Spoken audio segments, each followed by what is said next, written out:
ఈరోజు దేవుని హెచ్చరిక 4వ కీర్తన 4వ వచనం.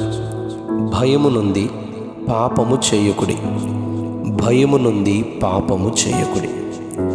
మీరు పడకల మీద నుండగా మీ హృదయములలో ధ్యానము చేసుకుని ఊరకుండుడి, భయము నుండి పాపము చేయకుడి. ఇశ్రాయేలు రాజైన దావీదు ఈ కీర్తనలోని మాటలు రాస్తున్నారు. ఈ కీర్తనను ఆరంభిస్తూ దావీదు నా నీతికి ఆధారముగు దేవా అని చెబుతారు. 5వ వచనంలో నీతియుక్తమైన బలులు అర్పించుచు యెహోవాను నమ్ముకొనండి అని చెబుతారు. పాపమునకు దూరంగా ఉన్నప్పుడే నెమ్మదితో పండుకొని నిద్రపోవుదును, ఒంటరిగా ఉండినను నీవే నన్ను సురక్షితముగా నివసింపచేయుదువు అని చెబుతారు. మానవ జీవితంలో ఎంతో భయంకరమైనది, హానికరమైనది పాపమే. పాపమనగా మానవులు జరిగించే చెడు క్రియలు కాదు, ఆ క్రియలు జరిగించుటకు మూలమే పాపం. నిజదేవుని సృష్టికర్తను ఎరుగకపోవడమే పాపం. నీతి ప్రవర్తన గలవారే మేల్కొని పాపము చేయకుడి, దేవుని గూర్చిన జ్ఞానము కొందరికి లేదు అని చెప్పబడింది. వేప చెట్టు చేదు గుణము గలది గనుక అది ఆకు, పువ్వు, పండు, బెరడు చేదుగా ఉంటుంది.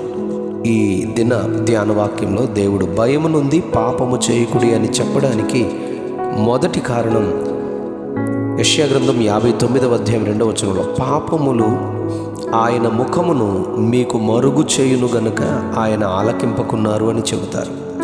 పాపములో ఉన్నవారు, పాపము జరిగించేవారు దేవుని యొద్దకు రారు.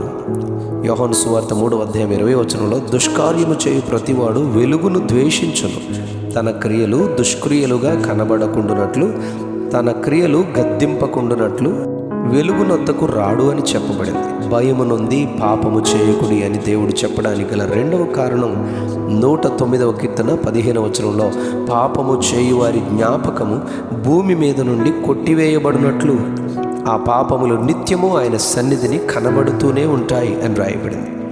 ఆదికాండం 18వ అధ్యాయం 20వ వచనంలో సొదొమ గొమొర్రాలను గూర్చిన మొర గొప్పది గనుక వాటి పాపము బహుభారమైనది గనుక నేను దిగిపోయి నా యొద్దకొచ్చిన ఆ మొర చొప్పున వారు సంపూర్ణముగా చేసిరో లేదో చూచెదను అని దేవుడైన యెహోవా దిగి వచ్చి చూచి ఆ పట్టణములలోనున్న లోతు కుటుంబమును రక్షించి ఆ పట్టణమంతటిని అగ్ని గంధకములతో కాల్చివేసినట్లు చెప్పబడింది.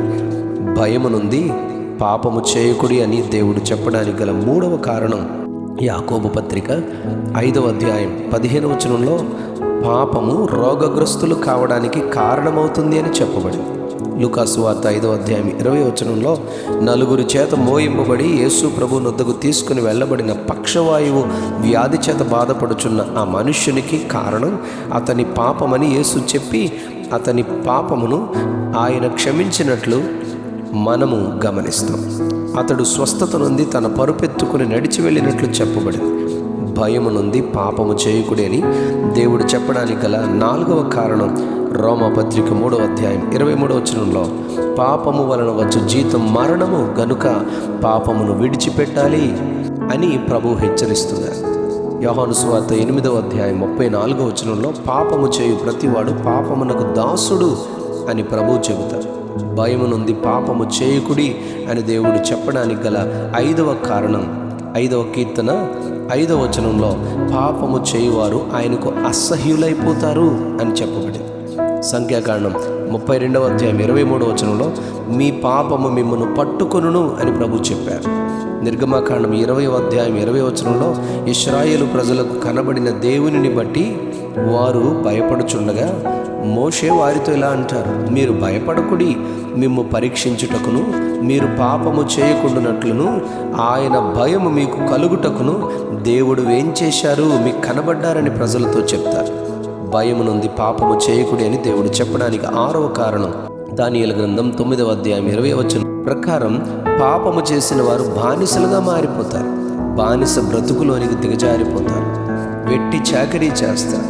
ఇశ్రాయేలు ప్రజల పాపము వలననే బానిసలుగా బబులోను చెరలోనికి వెళ్ళిపోయారు అని దేవుడు ఇర్మియా గ్రంథం 29వ అధ్యాయం 22వ వచనంలో చెబుతూ వారి దుర్మార్గమే, వ్యభిచారమే, అబద్ధపు ప్రవచనాలే చెరకు బానిసత్వానికి కారణమని ఇర్మియా ప్రవక్త చెప్పారు. ఈరోజు ధ్యాన వాక్యంలో భయము నుండి పాపము చేయకుడి అని దావీదు చెప్పడానికి మూల కారణం, సందర్భానుసారమైన భావం ఏంటంటే, మీరు పడకల మీద ఉండగా మీ హృదయములలో ధ్యానము చేసుకుని ఓరకుండుడి అని చెప్పుటకు కారణం, పడకల మీద ఉండగా పాపానికి, పాపపు ఆలోచనలకు పరుగెత్తిపోతూ ఉంటారు.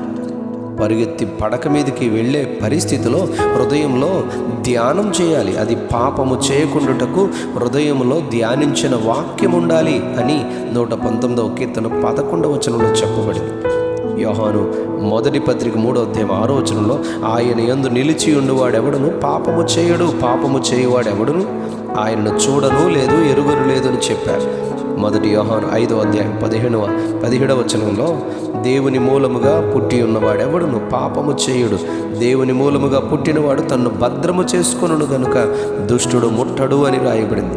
మనలను మనమే వాక్యము ద్వారా భద్రం చేసుకుంటే మనకు దేవుని ముఖము మరుగు కాదు, చీకటి బ్రతుకు రహస్య జీవితం ఉండదు, భూమి మీద నుండి మన జ్ఞాపకం కొట్టివేయబడదు, భూలోకమును స్వతంత్రించుకుంటాం, వ్యాధి రోగగ్రస్తులు కాకుండా ఆయన నీతిని, స్వస్థతను పొందుకుంటాం, మరణము తప్పించి దీర్ఘాయువుతో సుఖజీవంతో గడుచు సంవత్సరాలు ప్రభువు నుండి మనం పొందుకుంటాం.